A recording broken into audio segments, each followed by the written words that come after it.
This is the incredible story of how the US stumbled on an amazing system they could use to literally control the world.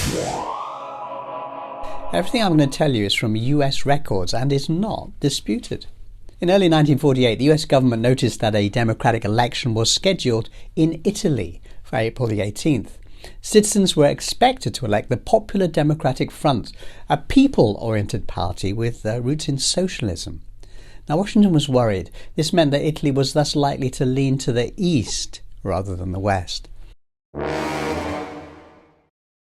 For Washington, this was a really important issue. Luckily for them, Congress had the previous year passed a law allowing government agencies to use taxpayers' money to interfere covertly in the independent democratic processes of other countries.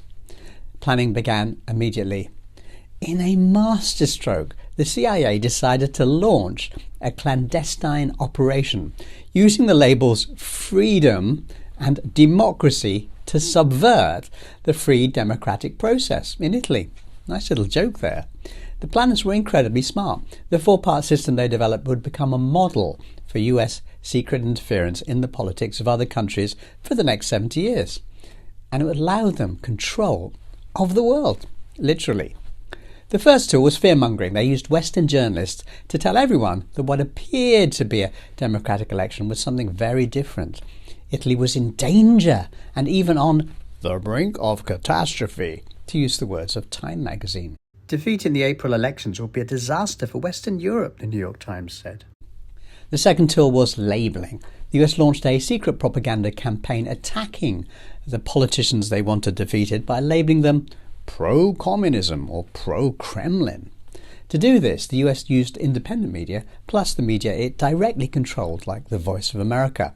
From March the 24th that year, VOA started pumping out daily propaganda to Italians. The whole world was given the same message.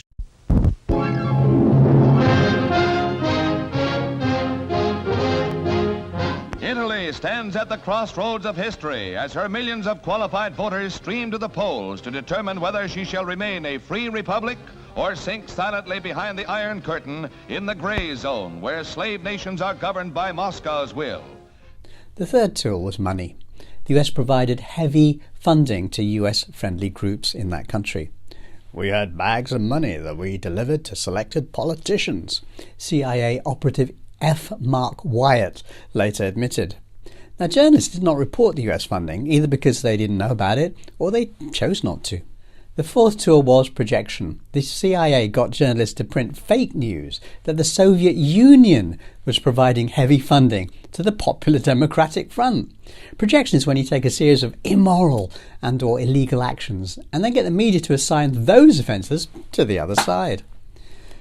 When April 18th, the day of the election, came round, the Popular Democratic Front was defeated and a pro-US government installed. But the warmest demonstration goes to Premier de Gasperi as the official returns make known the success of his Christian Democratic Party.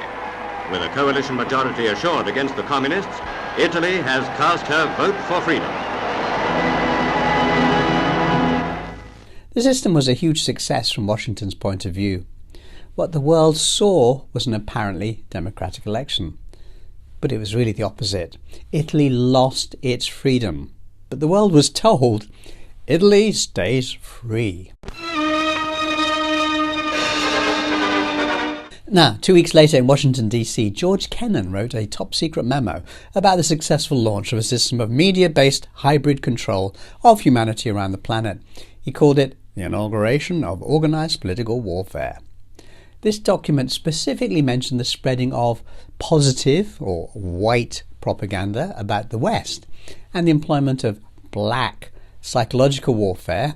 Black refers to US actions that were top secret because they were illegal and or immoral. It also said the US should secretly provide encouragement of underground resistance in hostile states. Now, Kennan knew full well that underground resistance was almost always violent. Did he care? That was the official launch of a system we now call hybrid warfare or colour revolution, used everywhere from Europe to Asia, from Bolivia to Hong Kong.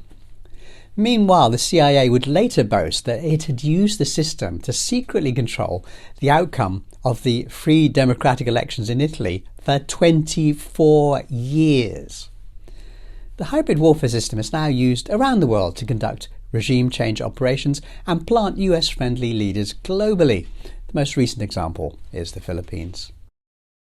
The West still uses the word freedom to attack the East, just as they did 70 years ago. The elected officials will determine Italy's government slave or free.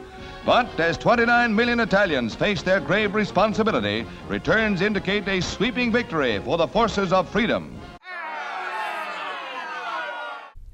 Know the truth, share the truth. Peace.